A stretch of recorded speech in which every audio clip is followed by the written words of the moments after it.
right, good morning, everyone. I'm Eva, and my talk today is on character strengths and virtues.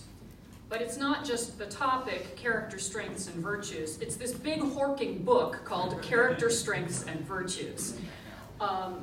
So I'm going to start off by explaining what the heck this book is and why. Obviously, there's a long, long history all over the world of people talking and writing about character strengths and virtues one way and another.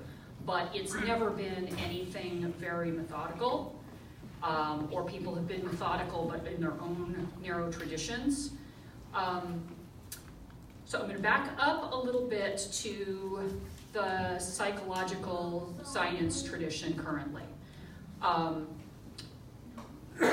Most of psychology is about mental ill health. It's about mental illness. We have a lot of established science about treatment and diagnosis and things like that, of stuff that can go wrong with mental health. And there is a book that has been established as the standard for describing and identifying mental illnesses, conditions, deviancies of one kind and another, which is called the DSM-5, because it's in the 5th edition. It's the Diagnostic and Statistical Manual of, I don't remember what all, but it's the standard manual for diagnoses. And the reason this book exists is that before it existed, people could be talking about, say, schizophrenia in different countries and mean completely different things. So it was a way to standardize what exactly we're talking about when we talk about this name for an illness. What qualifications does it have, to make sure that we can compare across different places, different practitioners, and standardize both diagnosis and treatment. Like I said, the DSM is in its 5th edition, so it's been through a lot of changes. There's lots and lots of controversy and argument about whether this is precisely the right diagnostic set, or whether these two are actually variations of the same thing, things like that. So it's a process. But we don't have anything like that for positive psychology. Positive psychology was pretty much created by Dr. Martin Seligman, who's one of the co-authors of this book. You might have heard of him as the discoverer of learned helplessness. Huge concept in psychology. He did a lot of work on that and then moved over to, I'm kind of sick of all this negative stuff about people being helpless. I want to study how people can be healthy and effective. So he came up with positive psychology, which specifically is psychology that focuses on the scientific study of how people can be healthier, happier, and more effective. So then he went, well, can we standardize and systematize thinking about positive psychological traits? And so he worked with a group of people, and especially the co-author here, Christopher Peterson, to come up with this book. This is a positive counterpart to the DSM. It's different from it in certain ways. The DSM has categories. You either have schizophrenia or bipolar or autism, or you don't. It's not a scale on which you say, how autistic is this person, although there are categories within things. And basically it's more like set theory. You're in it or you're not. This book has measures. Everybody has some degree of these, and it's whether you're strong in this or weak in it. So it's a characteristic rather than category, and a degree rather than yes, no. Where they started is by examining traditions all across the world, because they wanted to make sure that the virtues and the strengths that they identified were not simply those of their own culture or their own biases. So they started for the virtues, which are the great big abstract categories, by looking at all the traditions they could find that had long-standing written records of philosophical, religious, or scientific talking about virtues. So they ended up with, from China, they had Buddhism and Confucianism. From India, they had Hinduism.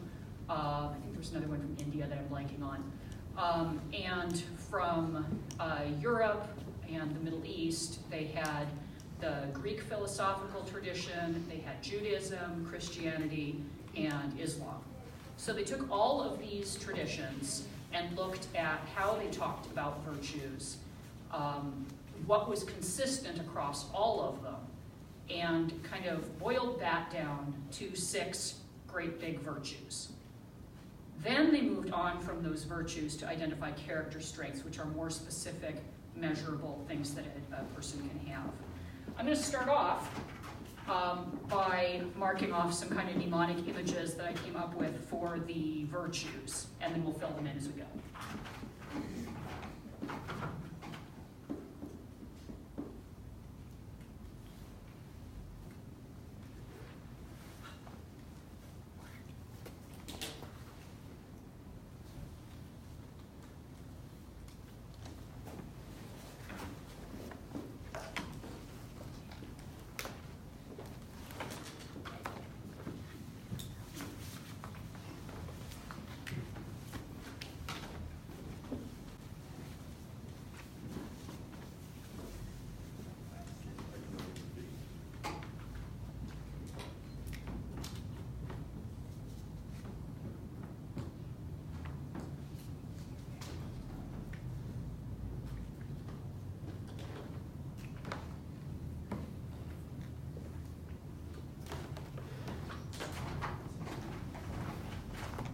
To be clear, these are just my symbols to help organize and make this easier to grasp and remember. They're nothing that came out of the book.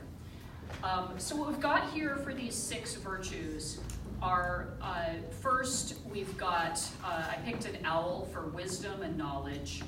I picked a lion and red for courage. I picked a heart for humanity. Love is part of that. Scales for justice, the Tao or yin-yang symbol of balance for temperance, and a star for transcendence.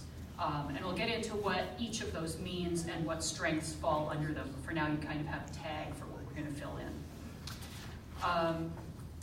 So you have a little of how they came up with the virtues. Then when it comes to the strengths, they're getting more specific. These are measurable qualities a person can have across a variety of situations and across a large portion of their life, maybe all of their life.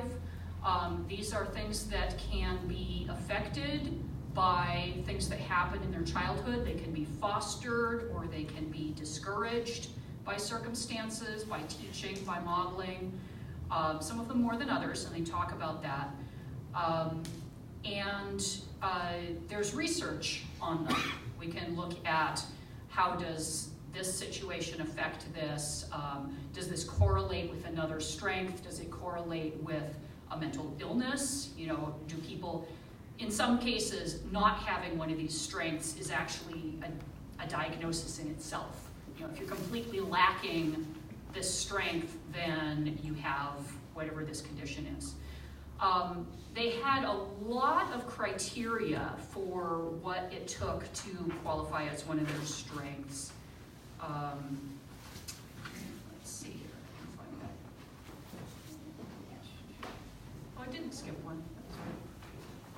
Oh, Taoism was one I missed, that's it. So the criteria included, it has to contribute to fulfillment, some sense of what it means to be a good life or to have a good life.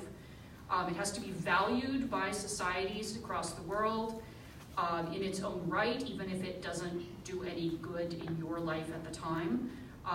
Display of it does not diminish others. If you shouldn't be able to describe the opposite of it positively, at least not without doing a lot of twisting around. As soon as you say the opposite, that should sound like a bad thing. It needs to manifest in some way that it can be measurable, whether it's in behavior or in stated feelings. It needs to be distinct from other traits they already had in their classification. It needs to be embodied in cultural paragons. There should be people who show it and we admire them for it. there should be, well, for some strengths there are prodigies, people who show this strength early, for others not so much. Some people totally lack it even though they have other strengths. And society provides institutions and rituals to encourage and cultivate it. So they didn't require that a character strength have every single one of these, but all of them have like 8 or 9 of them. So they were pretty demanding on what qualified as a strength. So I've spent a fair amount of time setting up what they're doing here in this book. And now I'm going to spend very little time on each strength because there are 24 of them. They're not entirely evenly dispersed through the virtues, and there could be disagreement about which virtue they fall under. It's actually more important what the strengths are, but it's easier to think about them in clusters. They also intend this to be a changing document, just like the DSM is. If research shows that actually a particular strength is a variety of another one, they should be melded together. If it turns out that one is really not apparent in a lot of cultures, then it should be dropped out. So this is not a be-all and end-all. This is a starting point for, hey, let's think about this systematically and let this guide our research and so on. So, first of all, we've got wisdom.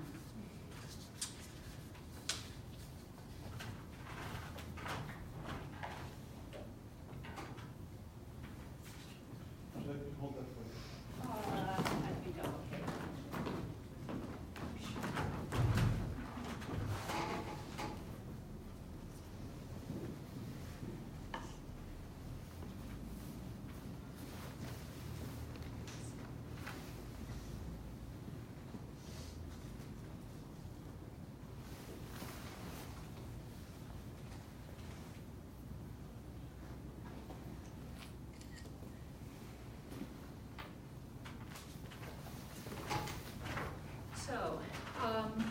Virtue 1 is wisdom and knowledge. This means knowledge that has been hard fought for and then used for good. It doesn't just mean knowing stuff. It's about how you use what you learn. These are cognitive strengths that entail the acquisition and use of knowledge in the service of the good life. The first strength of wisdom is creativity or originality or ingenuity.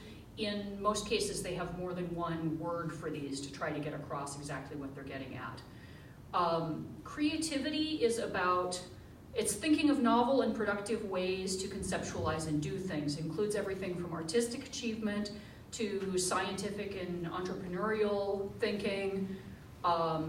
You can foster it with experience and wide reading. And you can inhibit it by criticizing people and giving them time limits, especially early in a learning process. There are a number of measures for this, and it correlates with above average intelligence, but is not the same thing. By some measures, it correlates with mental illness, but that shows up in different ways, and there's some contradiction in the evidence there too. There's a whole bunch of information about each one of these. I'm just going to do a quick little rendition of each one. I have this much information about each of them, so questions in the discussion period, totally welcome. The second one is curiosity, interest, novel-seeking, openness to experience. This is about having an intrinsic interest in ongoing experience, pursuing novelty and variety. There are lots of positive correlates to curiosity. Positive affect, lower stress, lower boredom, survival even. People who are curious, strangely enough, actually survive better. It's not the same as risk-taking. That's a different thing. It's fostered on purpose in lots of things in our culture. The encouragement to take lots of different classes in college, try different things, kids after school activities, dating practices in our society. We're encouraged to go out there and try lots of different things. That's part of what we do. I'm just going to move on. Open-mindedness. This one's also called judgment or critical thinking. They shied away from calling it rationality, even though that is also a reasonable description, because rationality sometimes has an implication of unemotionality. I don't think we consider that to be implied here in this church, so I think I can probably safely add it here. Just want to be clear, it's not about not being emotional, it's about thoughtful analysis and receptivity to evidence. This tends to increase with age and education, but that's not an inevitable process. It comes through education systems and kinds of life experience and attitudes. It can be fostered with training, with the mastery approach, with small groups that work together on their learning and working, and with expressing clear goals. Then we have love of learning. It's not quite the same thing as curiosity, although it's possible they could be merged in the future with more research. Almost everyone has it for some subject area. You may think of somebody as not being curious, but they probably have some kind of an obsession. Not having any love of learning, not wanting to know about anything, would be a pathology. The flow of learning is fun for people. It can be contagious. If somebody's excited about learning something, even if you're not interested in the subject, you can end up being interested just because they are. There was an adult beginning reader who had this epiphany that was quoted in the book that I really liked. The world is filled with signs to be read. It's like they had never noticed, because they couldn't read them, that reading was absolutely everywhere. And once they could read the signs, they're like, they're all over the place. There's all this stuff I can read.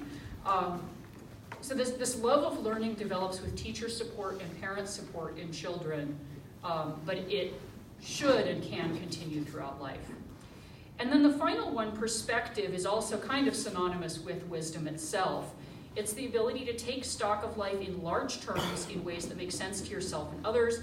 It's the product of knowledge and experience, coordinated and used deliberately to improve well-being. Giving good advice is part of this. When it's absent, people reject evidence, they shout other people down. Our culture is actually not good at fostering wisdom. It tends to assume it comes with age rather than needing to be learned and practiced. It's not the same as intelligence. You can be really smart and make terrible choices. Onward to courage. Do you want to write these down? Oh, did I leave out?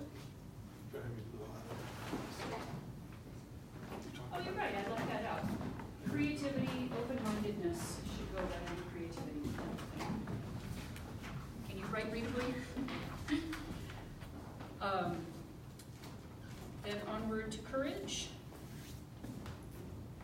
The first one under courage in red should be bravery. There are 4 of these.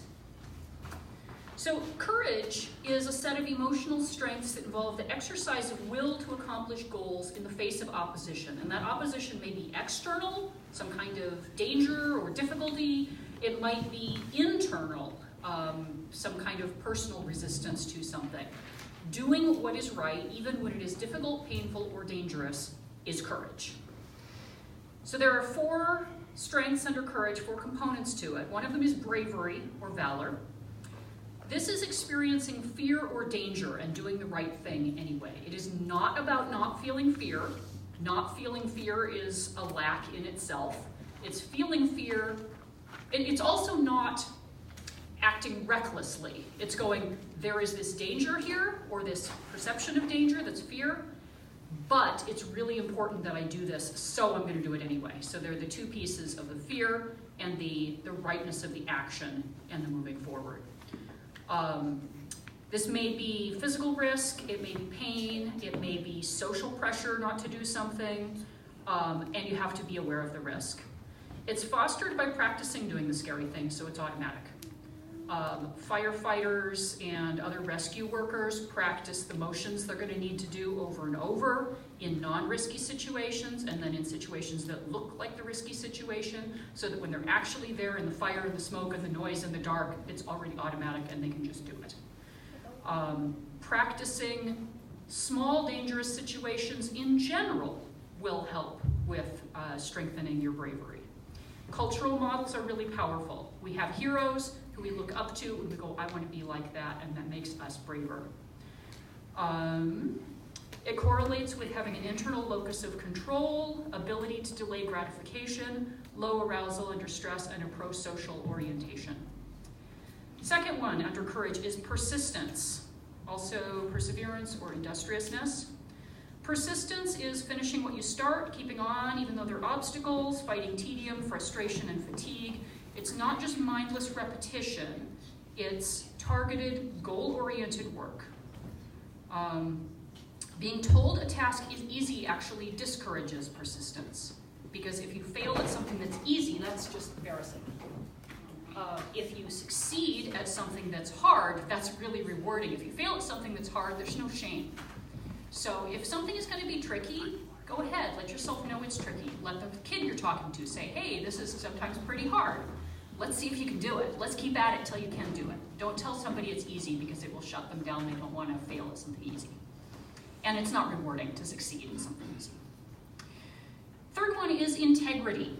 This is also authenticity, honesty, or congruence. Not just bluntly saying the truth. That is not honesty, that's just being a jerk. Being sincere and taking responsibility for your own actions and utterances. Thinking about what is true and helpful and relevant to the situation and will do the right thing here. On the basic level, it's not lying, cheating, or stealing, but it goes far beyond that, adjusting for context and the role that you're in. You don't have to be the same all the time to be honest. You can be different in different situations and still have integrity. It may depend on self-control, and we have rituals in our society, including confession in churches, in Catholic churches, emphasis on fair play in kids' sports. You'd think this couldn't be measured by self-report because everybody would say they're honest, but actually you can, surprisingly enough. It's a little tricky. People who are authentic are better liked, they're happier, parents can model it and teach it. Cultures vary on how much they value honesty versus other virtues like cooperation. There's some variation on that. I should mention, in order to be a good person, you pretty much have to have some fundamental level of all the virtues, but you do not have to have all the strengths. The strengths are different ways to enact the virtues, and somebody may have one strength and not another, and that's okay. Like, we don't all have to be leaders, and we don't all have to be brave, but we all have to be something. Fourth one in courage, the last one, is vitality, also called zest, enthusiasm, vigor, or energy. This one's a little weird because it's as much a property of the body as the mind, and physical conditions can really affect it. But it's not being drained by difficult circumstances, having flow, having self-actualization. It might just be a style of displaying other strengths. Onward, let's see, we did wisdom, we're on to humanity.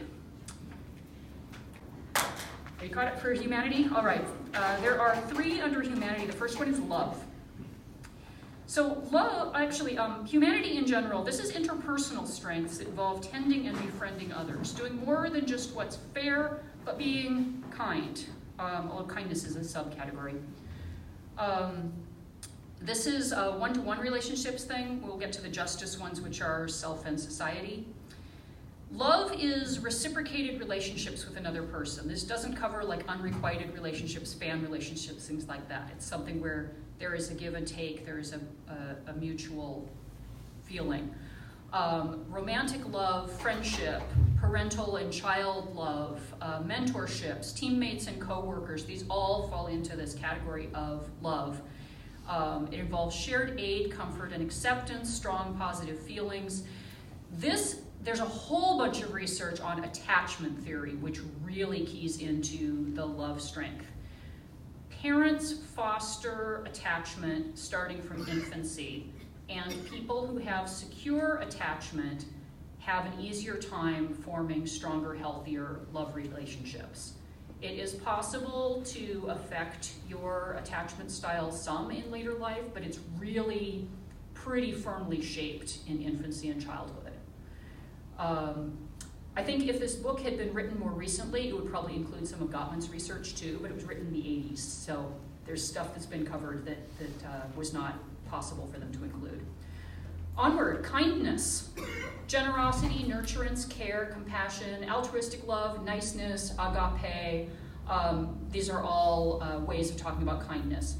Pervasive tendency to be nice to other people, to be compassionate, to be concerned about their welfare, to do favors and good deeds and caretaking. This can be anything from fleeting acts to strangers, smiling briefly, to donating a kidney to a loved one or to a stranger, even more so. This is considered a cardinal virtue by many cultures and writers, and indeed this church. We value compassion, we value being excellent to all conscious beings, and that is right here in Kindness Under Humanity. There's very little research on how to foster kindness and altruism. There's some, but it's kind of a gap in something that would be really valuable. Social intelligence is the third strength under humanity. This also includes emotional intelligence and both interpersonal and intrapersonal intelligence. This is the capacity for experiencing, perceiving, and strategizing about emotion and emotional relationships, identifying mental states in yourself and others, interpreting social behavior, responding flexibly as social behavior emerges and changes, and predicting what will happen in social situations. Self-reporting approaches on this one are really not reliable because people will think they're doing fine on it even if they are actually missing a lot or misinterpreting. There are lots of tests available of social, personal, and emotional intelligence, varying effectiveness. There's lots of research on developmental aspects of this. It's a bit difficult to tease out from general intelligence and cognitive intelligence. There's some work being done on that. It takes a certain amount of cognitive ability to effectively exercise social intelligence, but while it's necessary, it's not sufficient. You have to have some extra skills and knowledge. So, justice. Justice is civic strengths that underlie healthy community life. This is the relationship to a larger society or group. Cultures vary on whether, so everyone agrees that justice is really important, but there are two big categories or schools of justice. Some societies, subcultures, and individuals emphasize equality and everybody having the same rules and being given the same things. Or you get what you earn. Those kind of fall into the same category. Like, well, we all have the same rules, you have all this stuff and you don't, and that's just the way it is. Some subcultures and individuals have more of a you get what you need vision of justice. These are both visions of justice, they're both in this category, but you can see we have kind of a liberal conservative split on this, and it is mostly a split between individualist and collectivist thinking. There are cultures that are more individualist, like the United States, and cultures that are more collectivist, like China.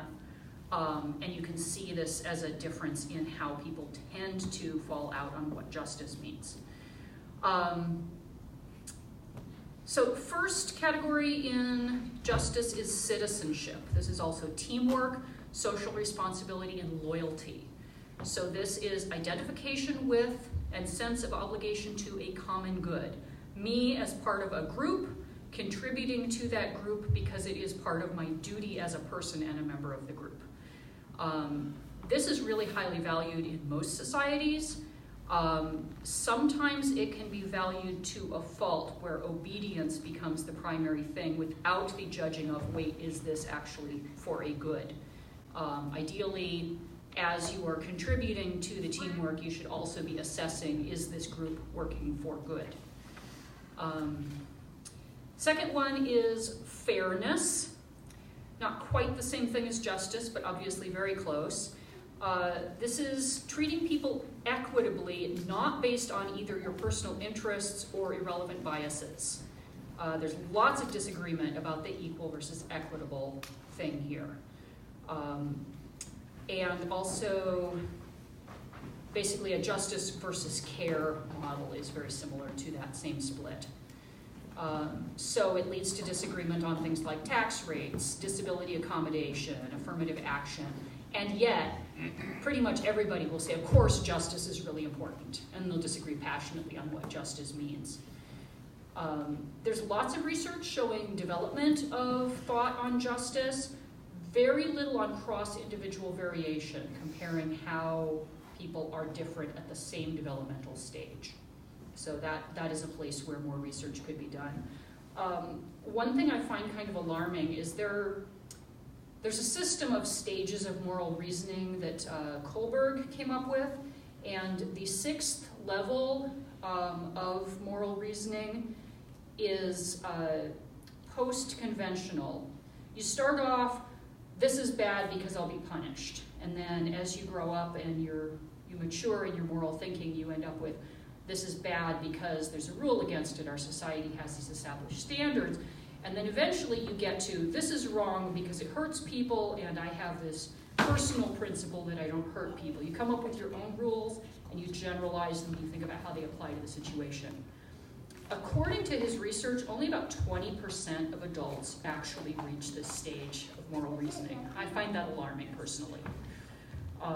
If you're only obeying the rules handed down by a god or a book or a government, you're not actually thinking morally effectively. And so I think our society could do a lot better job at teaching moral reasoning.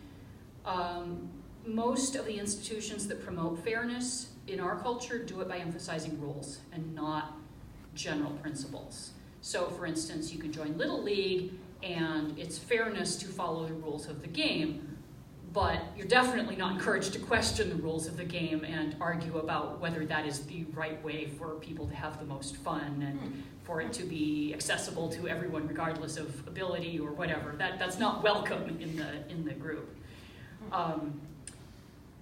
The lower stages of thinking about moral reasoning correspond to more crime, lower life success on a whole bunch of different measures, and the higher correspond to more liberal political attitudes, which also is interesting. Anyway, onward, the third one is leadership. Again, not everybody has to be a leader, but it is a strength if you have it. Leaders inspire followers to get things done, and they promote group cohesion, good group relationships. Effective leaders elevate their followers through rhetoric and moral example. They have personality characteristics that set them apart from both non-leaders and ineffective leaders. They have high intelligence, dominance, and flexibility. Often, someone who tends to take the lead in one context will also tend to do it in other contexts. It tends to generalize, not always. However, there are a lot of social filters on who is allowed to lead. So, for example, the fact that we've never yet had a female president has much less to do with ability than with the limits that have been set on women throughout all these stages before you ever get to close to president. It appears to actually not have gender differences as a personal strength. It may be a blend of other strengths rather than an independent one. Our society has lots of contexts where people get practice in leadership, particularly for children. Then we have temperance. Temperance is strengths that protect against excess in a number of ways, refraining from falling into extremes, extravagance, error. This is self-control in the service of good or moderation of impulse. There are 4 strengths under temperance. The first one is forgiveness or mercy. This protects us against hatred and cruelty. It can be overdone if you forgive or have mercy too much. It can potentially get in the way of fairness or of accountability. But in general, we value mercy, and we do not see the opposite, or hard-heartedness or cruelty, as a virtue in any way. Unlike other strengths, it only comes into play if you're offended against. You can't be merciful. You can't walk up to somebody and say, I forgive you. They'll be like, what? There has to be context for it. There are a lot of traditions, religious traditions pretty much all favor forgiveness and mercy very strongly.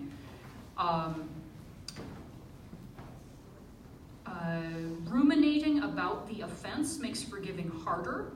Neurotic people ruminate, so neurotic people may have more trouble forgiving people. That hasn't been thoroughly nailed down, but it seems like that would follow.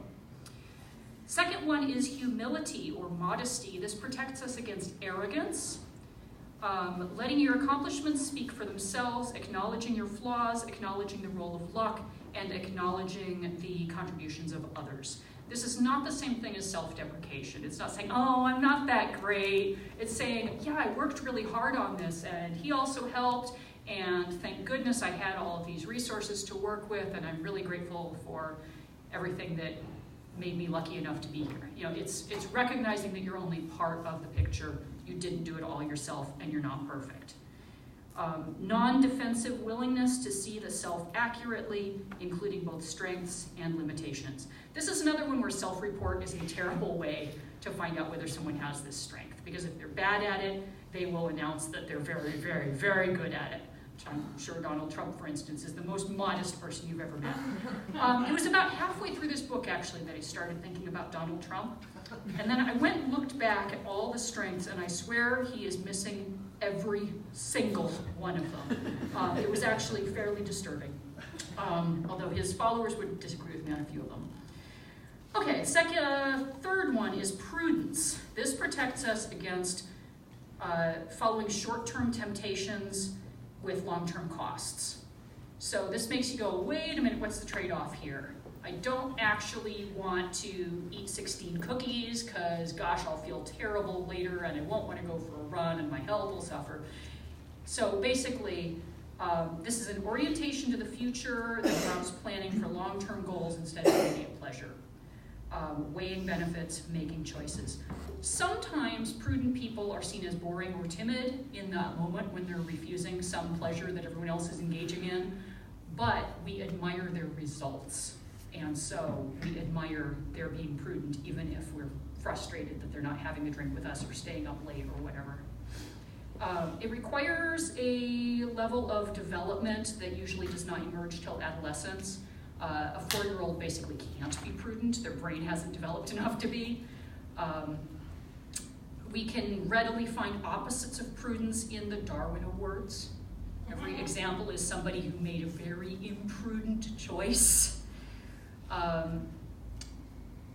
Trying to teach people to be prudent by overstating dangers will backfire. If you tell kids, if you ever smoke a joint, you will go crazy and you'll drop out of school and you'll be this wild thing that'll get pregnant, and then they find out that it's really not like that. They tend to overreact and dismiss the whole thing. So don't overstate the dangers if you're trying to help someone make good choices. Give them accurate information and model long-term planning yourself and give them opportunities to make small choices with small consequences to build that experience. Last one under temperance is self-regulation. You can just write self-reg. This protects us against destabilizing emotional extremes. There are actually a number of things in the DSM that are kind of the opposite of this. A number of conditions that basically rule out self-regulation under a lot of circumstances. Bipolar tends to. Substance abuse will mess up your self-regulation. OCD, all kinds of compulsive and impulsive disorders like kleptomania, pyromania, explosive rage disorder. ADHD also makes it really hard. And maybe all the emotional disorders are opposites of self-regulation because they all involve extremes of emotion. What self-regulation is controlling your impulses to behave morally and usefully.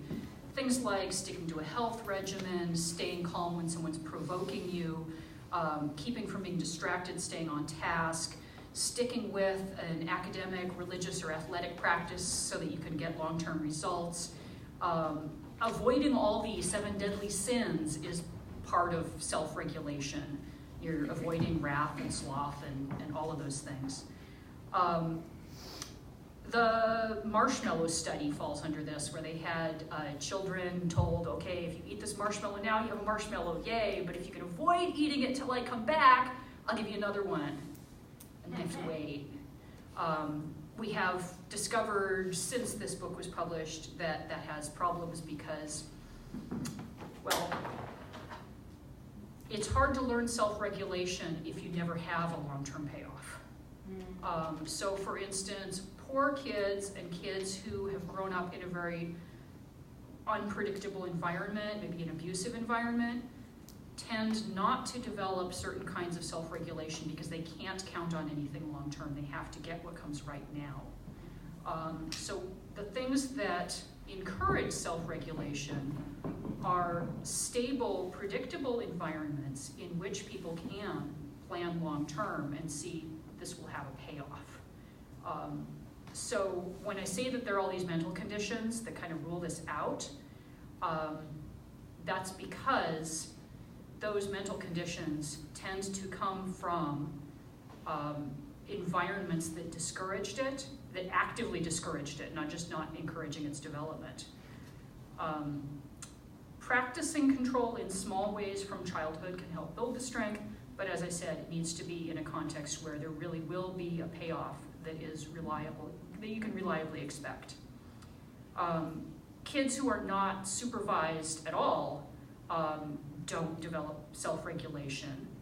And it uses up resources. So if you're trying really hard to regulate yourself in one way, you will tend to drop off on your ability to regulate yourself in other ways.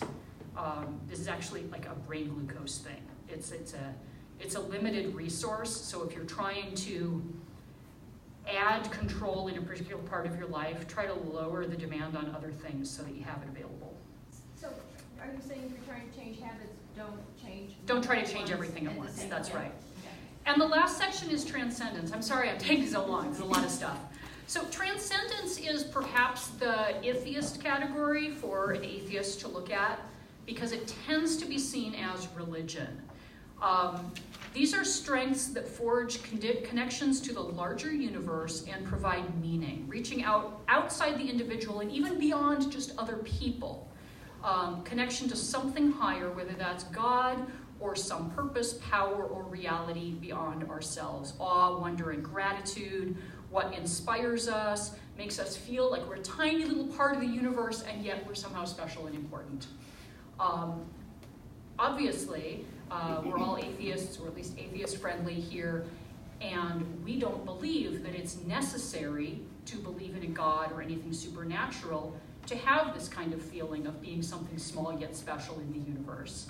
And in the introduction to this section, they explicitly talked about, this is not the opposite of atheism, and it doesn't have to be about God. But then when they got into the details, the specifics were all religious examples, so that was a little frustrating.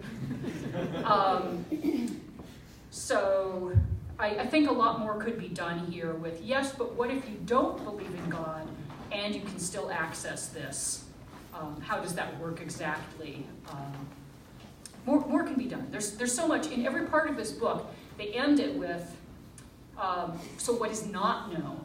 And every question in there would be really fruitful for researchers in social sciences, and indeed religion, social services, philosophy, any number of things. So in Transcendence, there are 5 strengths. The first one is appreciation of beauty and excellence. You could just write appreciation. So this is awe, wonder, elevation. This is the ability to go, wow. And this can be about art and music. It can be about watching someone do something really skillfully and going, I am so impressed, our human's amazing. It can be being out in nature and just going, wow, the Grand Canyon, wow, look at these leaves. And admiring people's moral excellence, all of this. Anything you can go wow about and just feel good about. Enjoying the heck out of things. And it doesn't have to be something highbrow. Maybe you're really into NASCAR. Maybe you love chocolate milkshakes, that can fall into this category just as well as fancy wine or ballet or whatever. The opposite of this is being so bored and unimpressed by the world that you never say wow. Being too cool to go, that's really neat. Sneering at everything or always looking bored, being oblivious, being shallow, the kind of thing we say, oh, he's such a Philistine. You can be awed by different things, but if you never feel awe, that is a personal deficiency. And there are people who never feel awe, but having peak experiences and recognizing the wonder in the world is a strength. Note that there are religious people who lack this. There are people who reject the world so thoroughly that they don't allow themselves to appreciate anything worldly, because the only thing you can be impressed by is God, and you can't really experience him directly, so don't get excited. Second one is gratitude. This is thankfulness in response to a gift, whether the gift is tangible or not, whether it is deliberately granted by a person or just drops in your lap from the world. It feels good, it inspires us to states that encourage us to be more virtuous, to be more persistent, humble, or kind. People who respond to gifts with silence or grumpiness, we think poorly of them. Gratitude journals can promote positive attitudes and even longer life. And the opposite is entitlement, taking things and people for granted. And narcissists are incapable of gratitude because they think of everything as being their due. The third one is hope. Also optimism, future-mindedness, future orientation. This is a stance toward the future and the goodness it might hold. You think about it, you believe in it, and you act to make it happen. The opposite is helplessness. As I mentioned, Seligman did lots of research on that. Gloom, pessimism, hopelessness. Optimism should be informed by the facts of the matter, to be sure, but the facts often afford enough ambiguity to view them in a good light. So it's not just going, everything will be fine. It'll be going, I think we have a good chance of making this happen if we do this, so let's do it. Not just giving up. The fourth one is humor or playfulness. Laughter, positive teasing, making people smile, seeing the light side, making jokes, all of that. Derogatory humor is not a virtue if it's used to punch down. If you're criticizing people who are already in trouble, that is not a virtue, it's not a strength. But it is possible to use derogatory humor for social goods if you're calling out powerful people who are behaving unjustly. Humor can help people feel close. It's a little hard to measure because everybody thinks they have a good sense of humor. But there are some assessments, and there are even ones that work cross-culturally, surprisingly enough. It can be developed and serve as a coping mechanism in adversity. Sometimes people develop joking responses to abuse, to mental illness. We can look at Robin Williams, who was still alive when this book was written and was listed as a paragon, and realize, he was internally miserable, but he made so many people happy with his humor. He was absolutely a paragon of humor. It's unclear whether you can improve senses of humor. That's another one where we can research. And the last one is, they listed it as spirituality, but don't write that down. They also listed some alternatives of religiousness, faith, purpose, and meaning. I chose to list it as purpose, because for me that got to the core of it better, and I don't buy into spirituality. And yet I think this is, in fact, an important strength. This is having coherent beliefs about the higher purpose and meaning of the universe and one's place within it. Personally, I think we choose our own, and I think that's really important to do. We don't have to pick the same one. It doesn't have to be religion. They specifically stated it could be some other moral, ethical system, like vegetarianism, secular humanism, laissez-faire economics, and it is definitely not incompatible with atheism or agnosticism. This is being inspired by some source and committed to some belief or a set of principles. It correlates with better self-regulation, less crime, better school performance, more empathy. Basically, there are lots and lots of things that correlate with this purpose or meaning strength. So I think it really merits some study and some emphasis, especially as it is not dependent on non-rational beliefs. So, in summary, boy, there are a heck of a lot of virtues and even more strengths, and it's really nice to have a systematic way of thinking about them, and you might think about how they relate to yourself and your life, and what you would like to encourage in yourself and others. And if anyone would like to borrow this big horking book and study a particular chapter or the whole thing, that would be fine. I would also be happy to give talks on any particular strength and go into a lot more detail on what is known about them and how to improve them. And could you give the title once more? Character Strengths and Virtues, a Handbook and Classification by Christopher Peterson and Martin Seligman.